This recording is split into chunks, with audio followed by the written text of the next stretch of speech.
This is the Heel the Face podcast. More importantly, this is our social media Smackdown segment of the week.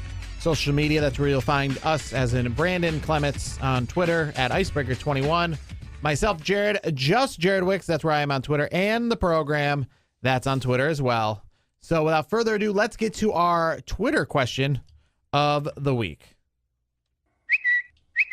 So our Twitter question of the week is this, and we learned not this upcoming week, but the 2 days following Hell in a Cell on September 18th, Mixed Match Challenge is returning for a second season. If you do not know what Mixed Match Challenge is, it was a supplemental show after Smackdown that made you wait even longer till 205 Live started. If you watch that, it was essentially just one match. It would be people of all different brands, and they would be mixed match as in intergender. It would be a woman and a man, Alexa Bliss, and I forget who, but the winners last time, for example, were Asuka and The Miz. They were the winners of this tournament, this tag team tournament. There'd be one match, and it'd go just every week. It was on Facebook. Oh, that's really the main cusp of this, that it was a chance to get wrestling on Facebook Watch. Which Jared is a huge fan of Facebook. So. Yeah, I had to. I found ways to watch it. Don't worry about that. I was gonna say I figured you would figure something out. But I'll be honest. After watching an episode or two, watching it and being introduced to it, wasn't really that interested into it. No, it wasn't that great. I never watched it. I watched it like the first week it was around. I had no interest. It was after SmackDown, and a good question I have here is. So this is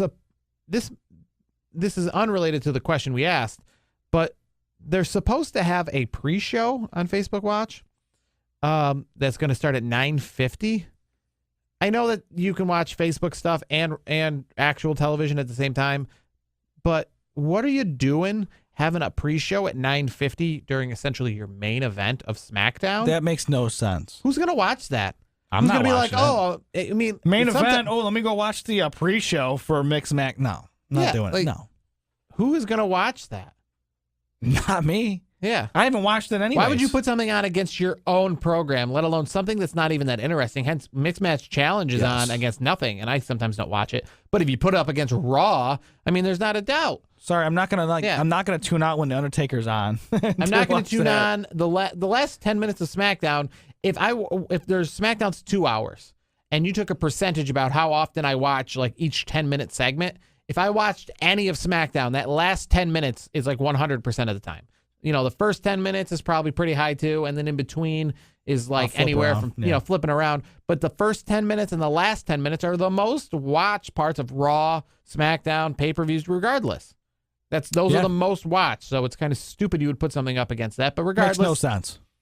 How much will you watch compared to last season? And I know that some people didn't watch it all, so I put less, more, or the same as in you watched a lot, or the same as in you watched none. So 13% said less, meaning they must have watched it last season, and now they're going to watch less of it. Yes. 13% said a lot, meaning they watched all of it last year, and they're going to watch all of it this year. No, I'm good. And 74% said the same, none.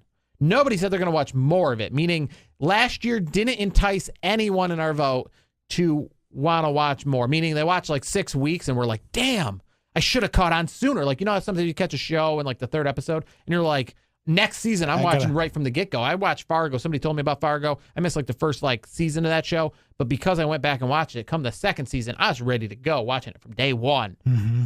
Not this time around. I am in the 13% probably less because I watched like 2 episodes before, and that's 2 episodes more than I'll probably watch this time. I'm definitely in the 74% because I didn't watch it at all. And I'm not going to watch it at all. Why won't you watch it at all now just to even know that you don't like it? I don't know. I just think it's one match. The way it's not even a show. For me, once the graphic comes up for the end of the show, I'm done. Like when Raw. So if 205 Live has has a cruiserweight championship ladder match, you want to be interested in tuning into that? 205 Live has lost me a long time ago. It would they need to have a better draw. Maybe they have a Rey Mysterio go over there somehow. Like I think Hideo Itami's over there, but I haven't seen Hideo Itami. I haven't seen him in forever. So clearly I don't watch 205 Live. It just lost me. I tried watching 205 Live. I gave it a chance. The most I ever watched it was because of, what's his face there, Enzo Amore. That was it. Yeah. And then I tuned out. And that's the reason why they brought him over there, to bring that product life. But I didn't work out so the well. way they build it, the way they like show it, I'm like, I'm like, it's just a match. It has no implications on the storyline, so I really don't care. Well, it has implications on the cruiserweight storylines. When I'm saying the mixed match challenge, I mean.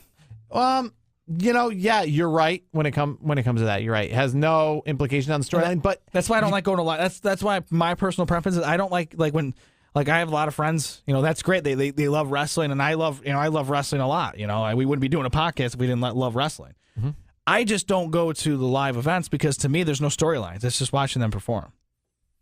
I want to see, I'm spoiled. As soon as I went to my first Raw, that was it. I'm like, I'm going to Raw. I'm going to Raw and SmackDown. I'm not going to live anymore. I got tickets to Buffalo, and I was like, and this is when a few years ago, this is the first time we saw Vince McMahon in a couple years, and he happened to be in Buffalo. I was like, yeah, I was like, you could see me on TV. I was like 5 rows back. It was great. Yeah, no, I'm not against going to house shows, and if you give me some free tickets if it's free, I'm in. But I'm not paying for it. And locally, I would never drive out of town to go to a house show. That's the one thing. I've driven out of town to go to lots of wrestling shows. I have never in my life seen a house show that wasn't in Syracuse, New York. Not even Rochester? Not even Rochester, wow. Because of the fact that if I'm going to drive 90 minutes to Rochester, I might as well just wait till it comes to SmackDown. SmackDown's coming to town. I've seen probably 5 SmackDowns in Rochester, 2 or 3 SmackDowns and Raws in Albany, and a pay-per-view in Albany, 2 or 3 Raws in Buffalo. Buffalo for me. I've even seen Raw and SmackDown in Scranton, Pennsylvania. There you go. So I've been to all the cities that neighbor Syracuse for television events. Yeah, I was going to say, within a decent drive, not a terrible drive. But I've never seen a house show outside of Syracuse, and I can promise you I've seen more Raws, more SmackDowns, and more pay-per-views than I've seen house shows. I've been to 3 house shows, and I tell you what, I haven't paid for a house show. A house show is one of those. I don't want to dilute my own enjoyment, but to a lot of people, what minor league baseball is, are you free? Do you want to have a good night out? You're not really that interested in the product, but hey, they got some beer specials. I like the sport of baseball, so sure, why not? It's not going to kill me to see it. Or somebody gives you free tickets to go see arena football. You're like, I don't even know who these teams are, but I like football and it's free and I'm not doing anything on Tuesday. Well, that's when I go to house shows. When it's like, what are you doing Friday? I don't know, nothing. I got tickets to a house show. Yeah. Okay. No, I guess I'll come. Okay. I don't make a point. I know that a house show is coming to Syracuse in a month. Yeah, I'm not. Yeah, and I'm not. Unless I got the night off and someone's got tickets, I won't be going to that.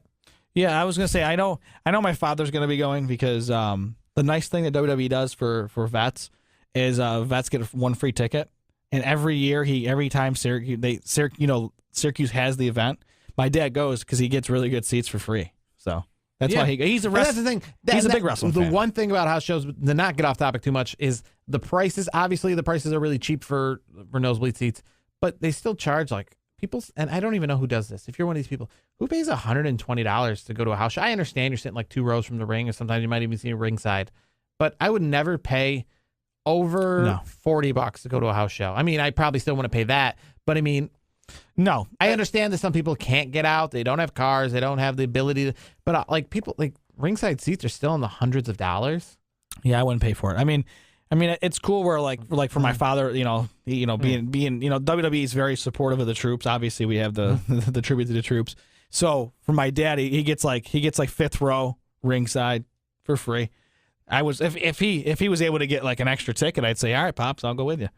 But they only give you 1, so he just goes. He just goes and he'll just talk. My dad will just talk to the people next to him. You get to see guys who aren't traditionally on TV, and if you're a fan of wrestling, that's where I first saw Bray Wyatt. More wrestling. That's where I saw more matches. I saw Bray Wyatt for the first time in Syracuse before he was. I saw a dark match. Not last year. It might have been last year. WrestleMania 33. Finn Balor was still injured, but about a week before WrestleMania 33, I went to a house show down here in Syracuse, and Finn Balor was making the rounds prior to that, and then he made his return the night after WrestleMania in Orlando.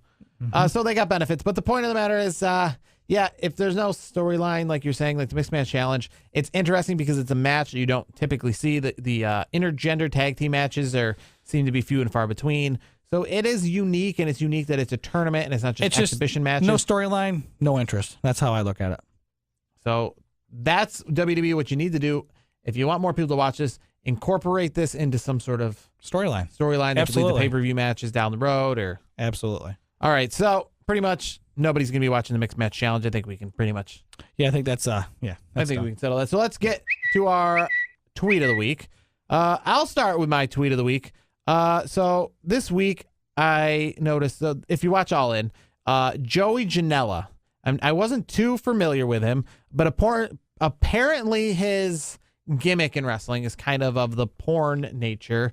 I think it's Val Venus, huh? I guess that's the best way to put it. Yeah. It's the U-porn plex is one of his finishing moves. Wait. Did you say U-porn plex? The U-porn plex is one of his finishing moves, or a move that he puts on. Finishing move. That's even better for U-porn. So this tweet I got, it came from @Scrum_1, and his name is Scrum_1. So he has probably 356 followers. That's probably even less than you, Brandon.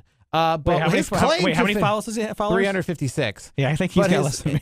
But his claim to fame is that this past week at All In is part of, the WrestleMania style pageantry of the event.